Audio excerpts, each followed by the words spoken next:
Begitu juga dengan sebahagian orang lelaki dia suka bercelak. Kita tengok kadang jemaah tabligh datang bercelak kan. Habis. Setengah orang makan bertalam. Makan bertalam.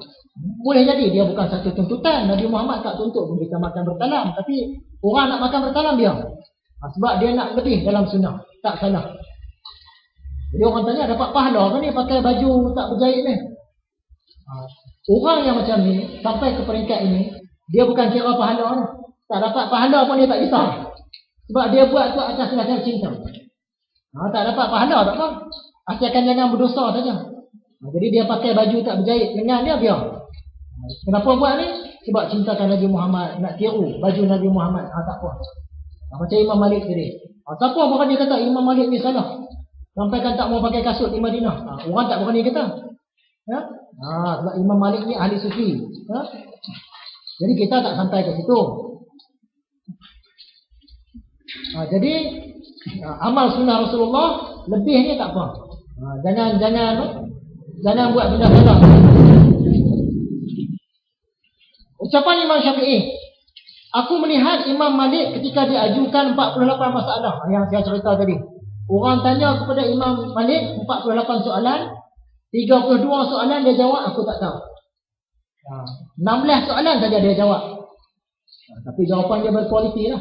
Sebab apa dia begitu berhati-hati? Dia berhati-hati. Kalau kita lah, bila ulama' tak boleh jawab ni kita pelekeh. Apa ulama' ni tanya soalan mudah pun tak boleh jawab. Tapi sebenarnya ulama' tu dia nak berhati-hati.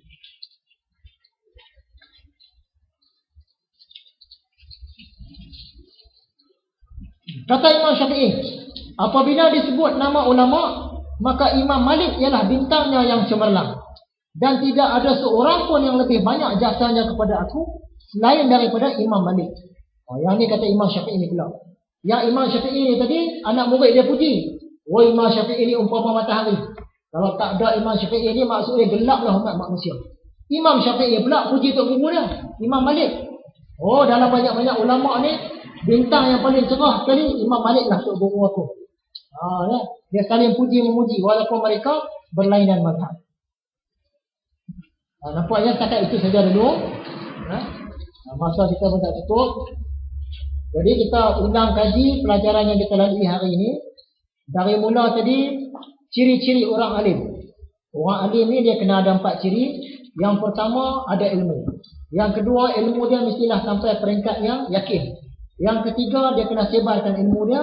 Yang keempat dia kena cari lagi ilmu-ilmu yang lain. Dia tak boleh kata dia dah cukup. Kemudian apakah maksud mengharapkan wajah Allah Ta'ala? Maksud dia buat sesuatu dengan ikhlas hati. Kemudian kita dengar cerita tadi, Imam Ahmad selama 40 tahun dia doakan untuk guru dia Imam Syafi'i. Jadi kita tak nak siapa nak doa kat kita, kita jadikan diri kita orang yang soleh.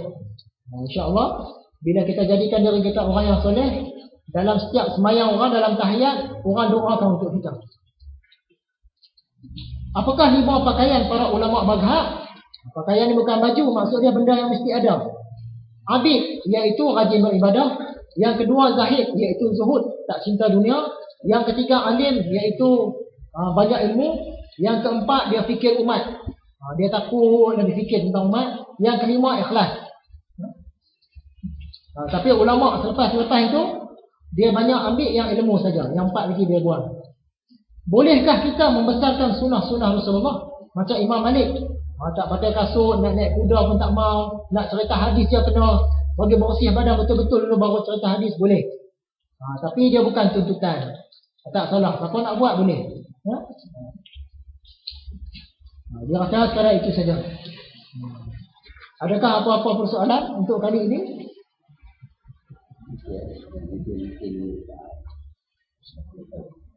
Jadikan berbeda sama yang apa namanya yang dilakukan buat kepala dia itu. Jadi manusia ini akan menjadi gimana? Itu yang ambil dari orang bukan lembaga agama itu Allah yang buat. Hati sisi adalah itu yang di kan tinggal dan wujud manusia ribuan tahun ya. Jadi dia ada kita Allah tetap bumi dia yang ingat bahwa dia mau berada di mana itu dia ciptakan manusia. Karena itu karena ada kita manusia itu mereka akan cuma darah dia. Tidak ada satu yang diambilkan oleh kita. Kita manusia. Itu kita cukup kan? Karena ada ya. Iya. Kita ni makhluk sempurna.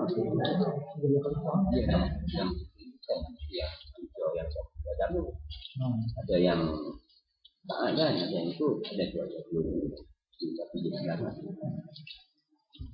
Baik, yang pertama kisah penciptaan manusia. Tapi kisah ni dia ada dalam satu kitab, Qisasul Anbiya. Jadi kesahihan ni kita tak tahulah, cuma ceritalah. Masa nak cipta manusia dulu ni, Tuhan utuskan malaikat-malaikat pergi ambil tanah di bumi ni. Tapi bila nak ambil bumi tak mau. Bumi kita jangan ambil aku. Sebab apa? Kalau diciptakan manusia nanti dia akan buat pemusnahan di muka bumi ni. Bergaduh lah, lawan Tuhan lah. Jadi aku tak mau. Kata tanah. Sebab apa? Sebelum tu dah ada sejarah lah. Tuhan hantar makhluk ke bumi ni iaitu jin. Bila hantar jin maknanya bergaduh, berperang apa semua, ramai mati. Lawan Tuhan, tak mau ikut agama Tuhan, macam-macam jadi. Jadi bila nak bentuk makhluk yang baru, iaitu manusia, nak buat pada tanah, tanah tak mau. Dia kata kalau ambil daripada aku esok ni, dengan aku masuk api neraka. Jadi dia tak mau. Jadi hantar seorang-seorang malaikat. Semua malaikat tak sampai hati nak ambil. Tapi bila dihantar malaikat Israel, tanah kata jangan ambil aku. Kata ni perintah Tuhan, aku tak jangan. Dia ambil juga.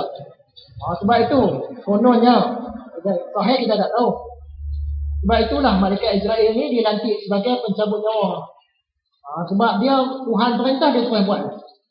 Kalau lantik malaikat lain mungkinlah kita tak bagi nyawa, tak jangan ambil nyawa aku. Malaikat lain dia tak sampai hati. Tapi kalau malaikat Israel dah sampai masa kamu dah, Tuhan suruh ambil, jadi aku terpaksa ambil. Dia apa tegas. Sebab tu dia dilantik sebagai malaikat maut. Tapi kisah tu dia ada dalam kitab Qisasul Anbiya, kisah para nabi.